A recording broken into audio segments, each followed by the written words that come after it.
It's one thing to listen to doom and gloom about food and fertilizer shortages, skyrocketing prices, the cost of living, or your job being outsourced overseas or eliminated due to automation.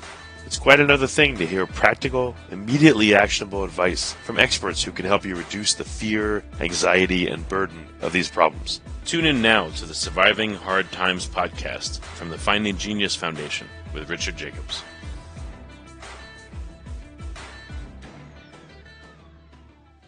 Before we begin, a note from our sponsor.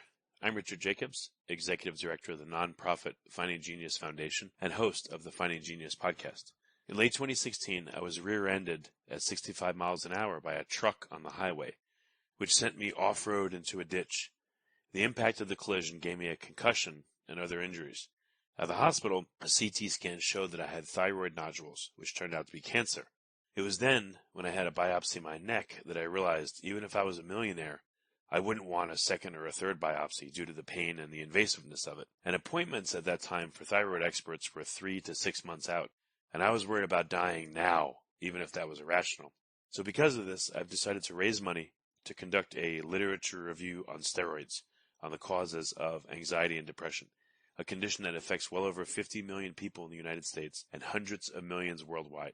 Our goal is to create a codex, a guide that reveals all possible treatments for anxiety and depression for people that live with the condition, or for loved ones that have it, as my wife and my son do. To find out more about our fundraiser, visit findinggeniusfoundation.org and click on Current Initiatives. And now, to our guest.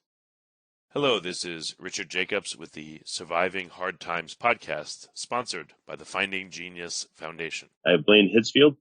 He's the CEO of distribution of Seven Sons Farms. Their website is sevensons.net. So we're going to talk about their work and their farm and what's unique about them. Blaine, thanks for coming. Hey, excited to get on and chat. If you would, tell me about the history of Seven Sons. How did it come to be? And are you one of the sons? So which one are you? Yes, I am one of the 7 sons. I'm number 2 in line. So as you mentioned there, I handle all things marketing, distribution, and business development here at the farm. Love what I do. My wife and I have been married for 16 years, have 6 children. We homeschool the kids and raise them here on the family farm. So, but yeah, I can give you a little bit of background about our farm. So this is started by my parents in the late 80s. When they first got married, my dad purchased his first initial 20 acres from an existing farmer. So kind of moved into the business that farmer had going on at that time. And at that time, it was strictly a conventional farming operation. The working farm that he purchased had a farrow to finish hog operation on it. So very conventional, known as a CAFO today. I don't think they called them CAFOs back in the 80s, as far as I know, but that's what it was. My dad also had about 1,000 acres of row crop corn and soybeans that they farmed. 1,000 acres? Wow. Yeah. And that was not a land that he owned. He leased it. These were lease contracts that came from the farmer that he purchased the 20 acres from initially, kind of that main farmstead. But that's when it started, strictly conventional. My dad will tell you, he started off farming exactly how, Purdue Ag School would have taught him to farm. He didn't know anything different.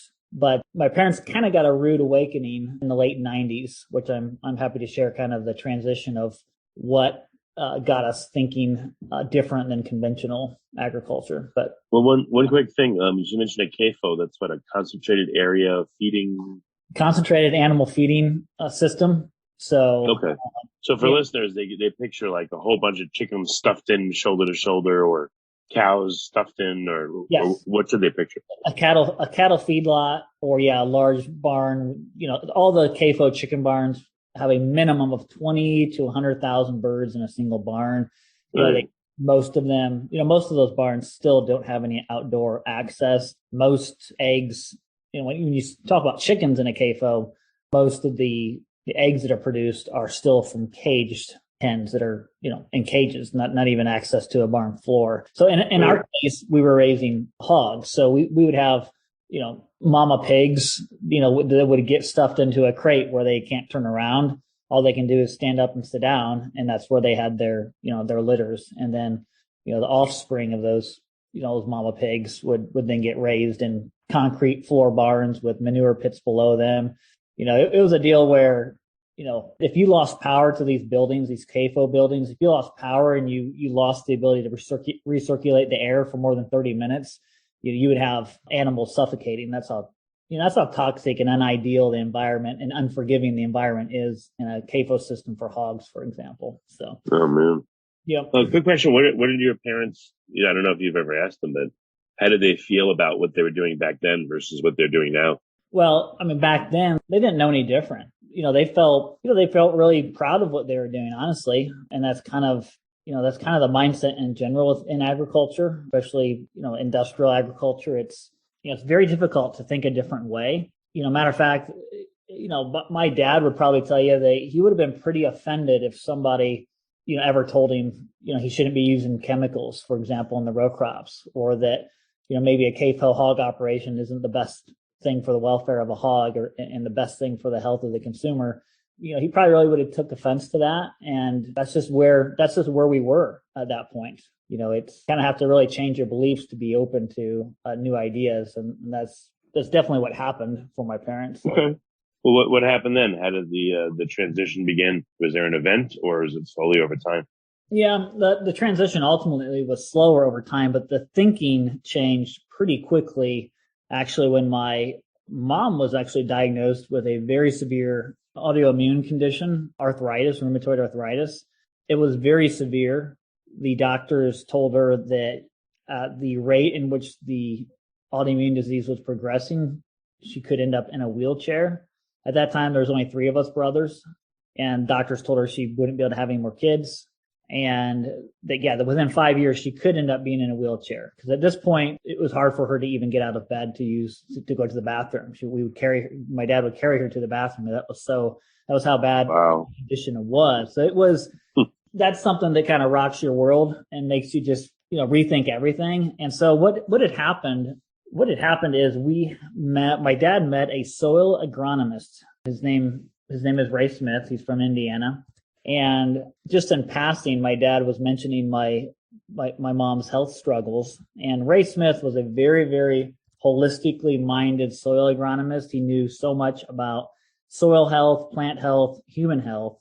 Was really the first person my dad had ever met that really had such a holistic understanding of how agriculture, food production also affects, the health of people. And this guy was very smart. He actually studied under one of Albert Einstein's assistants, so had a lot of generational knowledge and genius passed down to him. But long story short, he was able to offer my mom nutrition advice, and she had a dramatic turnaround in her health just by following some very simple nutritional protocols that the soil agronomist suggested. And it had to do with balancing her pH, for one thing, was a real turnaround for her, and really adjusting her diet and some lifestyle changes. And my parents were so amazed at the turnaround that her health took that they really began to listen to the soil agronomist. And his principles that he taught is that all life begins in the soil, and it translates all the way to human life and human health. And the basis of industrial agriculture is, it's propped up on using synthetic chemicals that create a chemical reaction in the soil to produce calories, but ultimately it's empty calories, because the real way to produce food is you want a biological reaction happening in the soil, a biological system that's making nutrients available to plants through the soil and through the natural mineral cycles, natural systems that are taking place in the soil. You need that life in the soil to truly release nutrients to plants and that animals consume, and that ultimately, if we're consuming those plants or consuming animals. My parents really became convinced that, hey, as farmers, we have a big role to play in the health of society, and we can't ignore this any longer. We saw the difference that health and nutrition made for my mom, and so that's when they were really sold out on a vision and a mission to ultimately one thing: improve the health of our soil and raise healthier food for our own family and for friends and neighbors. And we really didn't have a vision for growing a brand. Actually, we didn't. There was no vision for growing a brand or a food company. it was just to farm better and to offer products to friends and neighbors. Okay. So your parents started understanding and improving their own health. And then what about the farm? When did that thinking change alongside of their own personal health thinking? Yeah, so it was, there was about a year or two where they were just, studying and learning. But by 1996 is when my parents decided to sell all of the confinement hogs that were on the farm, which was the main source of cash flow. It was the main business, that confinement hog business. We were producing for Tyson Foods at the time. And that was a really, really big decision. It's a tough decision. There's a reason that CAFO operations and industrial farming operations don't make quick transitions, because so much of the infrastructure involved with raising animals in a CAFO system, infrastructure that's very expensive. It's 20 to 30 year long-term investments, paybacks, and you can't liquidate it. You can't repurpose it. You're talking about automated feeding systems, automated watering systems, automated manure systems, so it's really tough to make a transition, but they decided to do that, basically close the doors to that infrastructure, and it sat empty. And we experienced some pretty tough economical times for about the next 10 years as we transitioned to regenerative practices. So ultimately, when we sold the hogs, we started converting our corn and soybean monocrop land into perennial pastures. So going back to a pasture-based system, we started reinvesting in building fencing systems for pasturing our animals. And we reinvested in actually getting cattle on the farm. All this while our cash flow from the conventional business had been shut off. So ultimately, economically, we went backwards for a time there. So it was a real struggle. But by 2000, we actually started the Seven Sons business and brand at that time. Well, quick question. So, I don't know much about pastures. I know that, it's places where cattle will hang out and eat the grass, etc.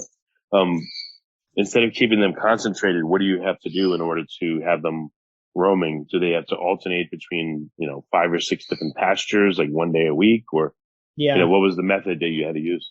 Yeah. I mean, back then you just kind of called it rotational grazing. Now we call it more adaptive grazing, but it's the same principle. It's the principle that animals should never stay in a single place, more than a couple of days. And that's an ecological a principle that when you look at nature, animals never stay in a single place. They're never confined to an area for more than a couple of days. So, just mimicking nature's patterns of grazing animals. If you look at the bison that would have grazed the prairies hundreds of years ago, they're always, grazing the land and then moving on to the next spot so that the land they just grazed can rest and recover for the animals to come back, maybe 90 days later. In our case, we have about a 60 to 90 day rotation for all of our pastures. So all of our cattle are moved either every day or every 2 days to a fresh pasture spot. So we're using a lot of portable electric fencing. Every year, Rich, we actually build about 100 miles on our 500-acre farm of portable electric fencing. We're building it, taking it down. It's not a big setup. They're just single-strand little paddock fences, but it's electrified and it's enough to keep the animals in a little space, and we move them on. And the idea is that the animals are, kind of pruning the landscape. And when the animals move off of a freshly grazed spot, those plants get a chance to recover and rebuild their root systems. Because when animals come along and graze a plant, what happens is whatever amount of the plant that the animal grazes on the top of the soil, you get about the same amount in what's called a root slough, where those roots will die off and feed the soil the soil biology in the soil. So that's what you want to happen. You want to be feeding that soil biology through grazing the plants to release some of the root energy, and then give the plant time to recover its roots and grow new roots. And so it's a cycle of basically sequestering carbon back into the soil and feeding all the soil life so that the soil is actually improving over time. And it's done through just the intentional rotational grazing of livestock, ruminant animals. So, and we have, today we have about 200 head of cattle that graze our farm each year. We've got close to 1,000 lambs on our farm. And then we have about 14,000 laying hens for eggs that also rotate throughout the pastures during the growing season. So it's Oh, wow. pretty neat sight to see. So what were some of the I don't know, the tips or tricks or difficulties you had with the different animals? Like, is there any that come to mind, one that was particularly difficult, and why, in migrating them to this new system? Well, the tricky part was with the cattle. The cattle genetics was tricky to find the right genetics that would finish well on grass. I mean, most of the cattle genetics that are bred in the U.S. Are bred to perform well in a feedlot scenario. And the big difference is cattle genetics have been bred to basically to not have much of a rumen, much of a stomach. And that's the tool on a grazing animal that, is able to hold biomass, grazed grass, and that 4-chambered ruminant stomach converts that pasture, that roughage, into meat. And if you don't have much of a rumen capacity on the animal, they can't convert that forage well. And ultimately an animal in a feedlot doesn't need much of a stomach. They're just standing in front of a feeder eating, high starch, high energy grain all day.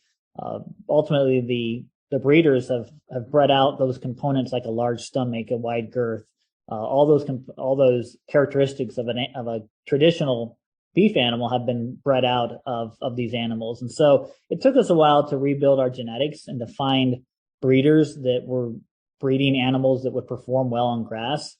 Because if you don't have the right genetics, you end up producing a subpar, poor quality beef product, which a lot of people that maybe tried eating grass-fed beef, 10, 20 years ago, they experienced a poor quality eating experience. It's not very marbled. It can be tough and leathery. And that's just because of the poor genetics. So that was a real learning curve for us, was getting the right genetics.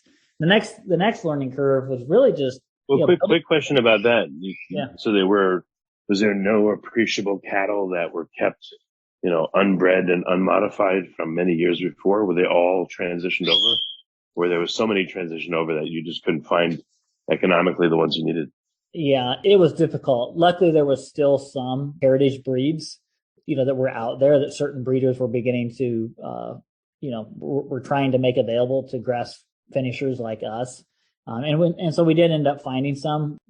Today we use a lot of Murray Grey genetics. That's a old English breed that really hasn't been tampered with. There's 2 strains of Murray Grey. One strain has been tampered with quite a bit, and there's a heritage strain or line that hasn't been. And so we focused on some Murray Grey genetics. We also have found there are some Angus breeds, lines that have been preserved. So typically we stick to what's considered old English breeds, heritage breeds that have done a lot better on grass. And it's typically, when you look at the animal, it's a smaller animal. They're closer to the ground. They're wider. They're thicker.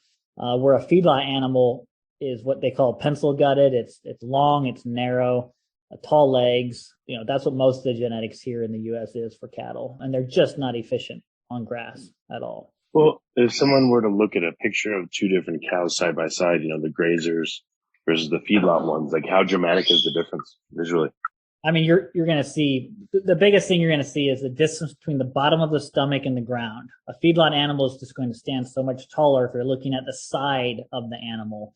You're also going to see on the feedlot animal, the difference in just looking at the legs of the animal. These are some of the characteristics we look at. You want a finer boned animal. So when you're looking at the side, look at the legs. It needs to be a finer bone. It's kind of a smaller leg, shorter to the ground. And then when you're looking face on at the animals, you definitely want a thicker animal. So, and a much wider gut. So like where the stomach begins to come out, like you're looking down the long end of an animal, you want to see a protruding stomach on each side. That means there's room and capacity. There's capacity to go forage and graze and convert that into energy. And you want to see a wide muzzle. So like on a feedlot animal, they haven't been bred to have a wide mouth or a wide muzzle. But that's the harvesting machine that these animals have when they're out there grazing. They need to have a wide muzzle. So those are characteristics we look for in the right genetics. Another one is disposition. You need to have a gentle, calmer animal, a high-strung, stressed-out animal, is never going to do well on grass in a grazing system. Okay. And then what were some of the difficulties you had, let's say, with the hogs, or what was the next most difficult and why? Yeah, I would say next was kind of the laying hens, figuring out how to raise hens outdoor in a rotational system was difficult. I mean, one of the challenges was just predation, dealing with ground predation or aerial predators, eagles, hawks. You could come out one morning and, notice there's 30 or 40, hens that are gone. Predators got them overnight. We have coyotes and raccoons and minks in our area. And so predation was pretty difficult. Today we've got it a lot more refined. So we have electric netting that we actually put around each one of our flocks of hens. So we have hens in flocks of about anywhere from 3,000 to 6,000 hens in a single flock. So we'll surround those flocks with electric netting, and that electric netting has to be moved every day. But that keeps the ground predators, at bay. And then we also have Great Pyrenees guard dogs that will patrol the areas that are fenced in. And that really helps as well. And that seems to really help with aerial predation, because when we have the hens in a fenced in netted area, their flock density, they're close enough together that it tends to intimidate aerial predators from wanting to swoop in. An aerial predator wants to swoop in and grab a hen that's, just ventured far off from the main group, where you just don't have that if you're surrounding the birds with netting. But the hard part of that is you have to move the netting every day. But when we're combining 3,000 to 6,000 hens in a single flock, it may take a half hour to move the netting each day, but that's not bad when you're considering you're moving 3,000 to 6,000 laying hens. So, how do that many hens get along? I mean, are there any roosters amidst them? No, does a rooster care for X number of hens? Nope, we don't need roosters because we're not harvesting any fertilized eggs. We're not doing any of our own hatching, so no roosters in our case needed. The hens do well together. The smaller the flock, the better. That's why we'll run a lot of 3,000 bird flocks instead of 6,000 bird flocks. Just the community dynamics, the competition, the pecking order is reduced, smaller flocks. But one key is that we always keep the same age hens in the same flock. That really reduces the pecking order and really reduces stress and some of the stressful community dynamics you would get if you had multiple ages in a single group. So. Oh, the older hens dominate, and then do they starve out the younger hens, or what happens? Yeah. They establish a pecking order, and it's very hard to notice if you're just, walking out among the hens, but they have their own pecking order. They'll guard the feeders. They'll guard the watering spots. They'll guard the best roosting spots, and they'll peck on each other. I mean, it's literally a pecking order where if a certain hen gets too close and they're lower on the pecking order, they'll get pecked. I don't think science quite understands the dynamics of that animal behavior and what that pecking order is all about. But we just know smaller flock sizes does help in keeping the same age hens together. So another challenge, Rich, with the laying hens is that your main economical factor of whether or not a hen business is profitable on a farm is the lay rate. So how many eggs can you get from a hen each year? So the industrial CAFO barns will get easily 90% lay rates throughout the year. So that means out of the full year, one hen will lay an egg 90% of those days. So in pasture-based models, when I talk to other farms, and this was a struggle for us, a lot of other farms struggle and hover around the 50 to 60% lay rate. And that just makes it really, really hard to be economical. And there's just greater factors of out in the pasture, it's less of a controlled environment. Your lighting fluctuates. The environment is fluctuating as you move the birds. They're not in a controlled, heated or cooled environment. So whatever the summer temperatures are doing, whatever the winter temperatures are doing, the hens are experiencing those climatic changes. And it's just more difficult to keep the hens, laying eggs well. So we've really refined our model, and we have very, very intentional hoop buildings that each of the hens have access to every day to go in to lay their eggs, to get feed and water. We're very intentional about we actually have a solar lighting system in all of our chicken hoop buildings that the chickens go into at night. So we have controlled lighting systems for them out there on pasture. And so we're able to keep our lay rates up to 75 to 85% throughout the year. And that difference of, say, 80% versus 60%, that's most of your profit in a laying hen business. So that was a challenge to figure out how to get that lay rate up. So what did the farm look like, let's say, in the beginning, and what does it look like today? Like, what are some of the major changes you made?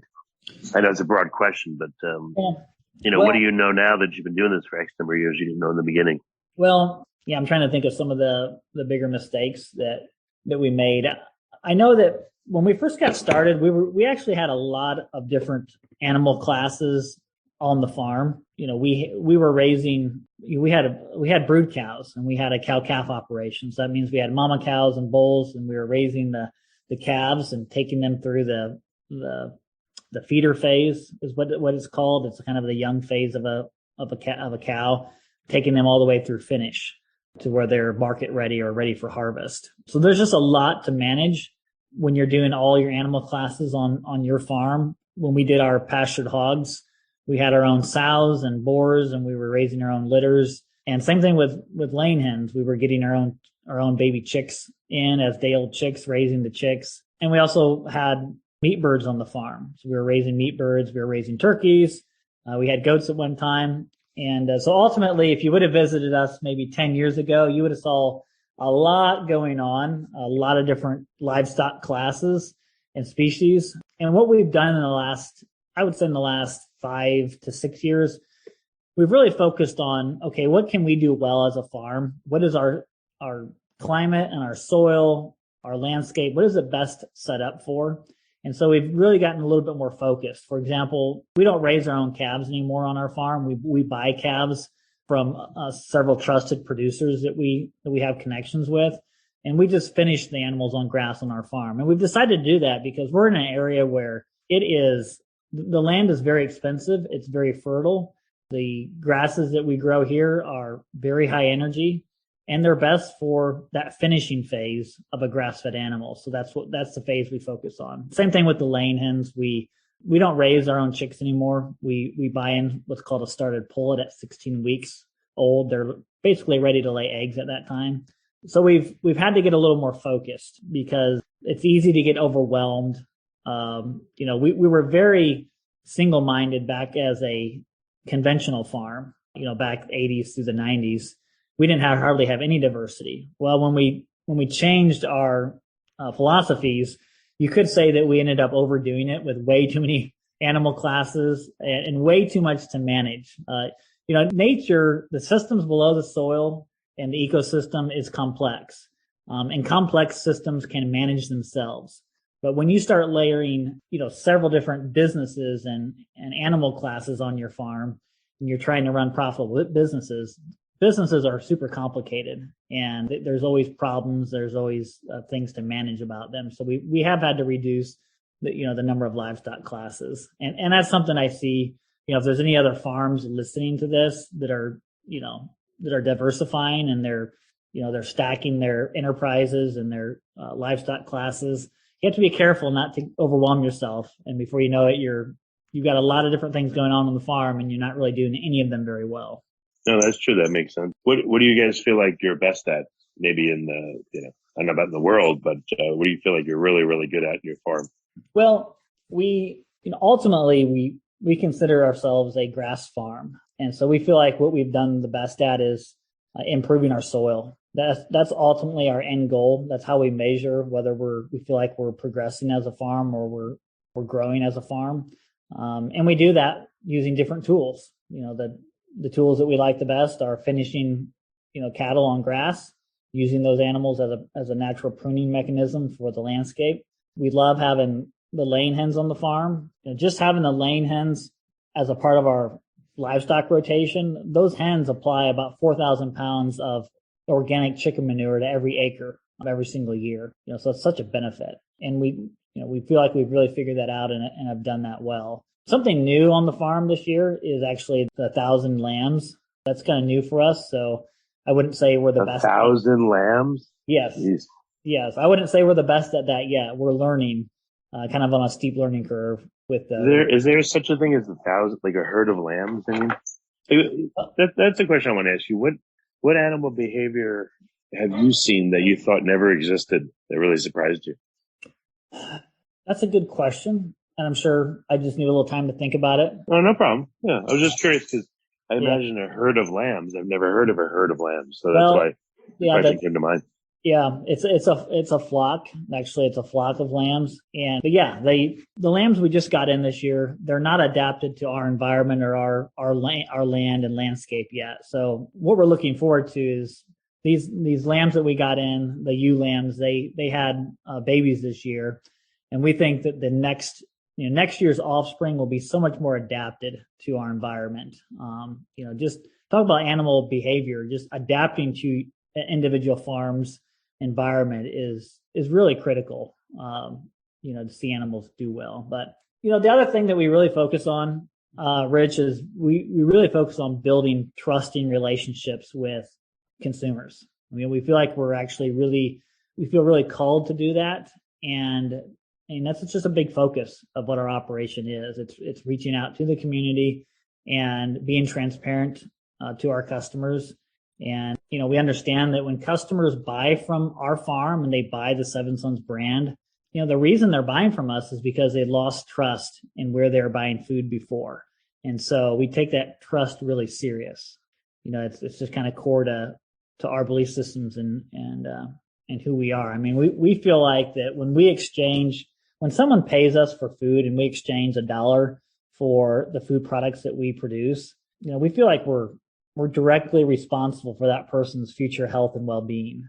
And I think that's a belief that if every farmer took to heart, you would see an entirely different agriculture system. You would see, you would see emptier hospitals. Just people wouldn't be as sick if farmers took on the heartfelt responsibility, knowing that they have so much impact over the health of a consumer and the health of a society. We're the managers of the soil, and it doesn't matter. Do you guys eat all the stuff that you produce, or do you tend to say, this is our business, I don't have time, I'll just eat whatever?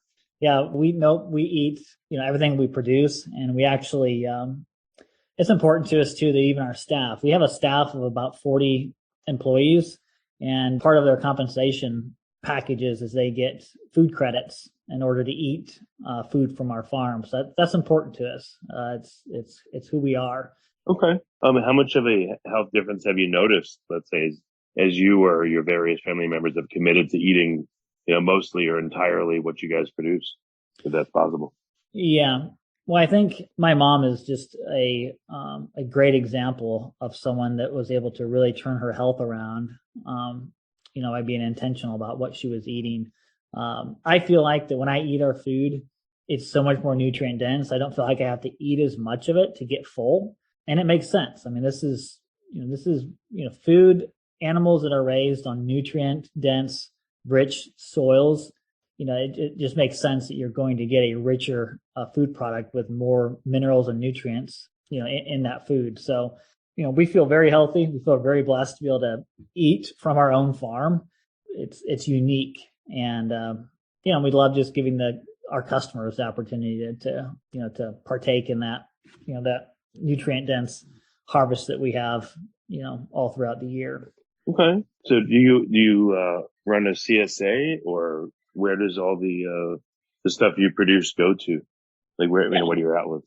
Yeah. So most of our food from our farm is sold online. So most customers are placing orders through our website. Roughly 85% of the food that leaves our farm is an e-commerce or an online order. So customers find us online, and we have about 10,000 active customers buy from us each year. And so we do everything through home delivery. So everything is shipped out in a insulated and cooled box to customers' doorsteps. So we'll make anywhere from 30 to 40,000 home deliveries every year. And that is our main partner on that is UPS. We actually use UPS to deliver the food to customers' doors. And it's kind of the ultimate for convenience for our customers. And what we sell is a niche product. And so the internet is a great place to connect with, those niche consumers that appreciate what we do and value what we do. So we're primarily internet based. We also have a on-farm store. So right here on the farm, you can visit. It's open 6 days a week, Monday through Saturday. And we always invite our customers, no matter where they're buying from us from, we always invite customers to come out to the farm and visit the store. In the summer, we do wagon tours, pretty in-depth wagon tours where we take groups of folks, on a 2-hour trek through the farm. And we stop and we show them a soil health demonstration. So we teach them what healthy soil looks like. And so it's a little bit of an on-farm workshop when we do those wagon tours. And then each year, we also do what we call a farm festival. And we'll get anywhere from 1,500 to 2,500 folks that come out to the farm on a single day. And it's more of a fun party on the farm. We have straw maize and food, live music, wagon tours. But it's a real fun event. Every fall we do that. So.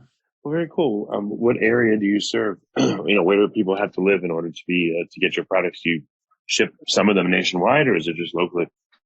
Yeah, for most of our business past, we've just been locally and regionally, which is still where most of our customers are. But today, if you get on our website, we can actually ship to nationwide at this point. So as our farm has grown, we've just been able to get set up better to ship our products further. But prior to 3 years ago, you would have had to. We're in Fort Wayne, Indiana, northern Indiana. For a while, we only delivered to the Indiana area, Chicago, folks that were within a 3 to 4 hour radius of us. But now you can get it nationwide, and all the orders are packed up here at the farm, and we get them on a UPS truck several days a week, and everything's delivered that way now. Well, very good. What's the best way for people to find out more about your products and your farm? Where can they go? Yep, sevensons.net. That's the hub of everything. You can learn about our practices there. Another great place to search us would be on YouTube, Seven Sons Farms on YouTube. We have, I think, over 100 YouTube videos and several million views. There's a lot of great content on there, videos that show our customers exactly how we raise animals. And it's a great place to learn more about how we do that. And of course, we're on most of the social media platforms as well, sharing just content about our farm. Excellent. Well, Blaine, thank you so much for coming on the podcast. I really appreciate it. Yeah. Yep. Thank you, Rich. Appreciate the opportunity. Before you stop listening, ask yourself, what are 1 or 2 useful things you heard on this podcast that can help you overcome food and fertilizer shortages, skyrocketing prices, the cost of living, or your job being outsourced overseas or eliminated due to automation? Please like and subscribe and tell your friends and family about the Surviving Hard Times podcast. We're all going to need help now and in the near future.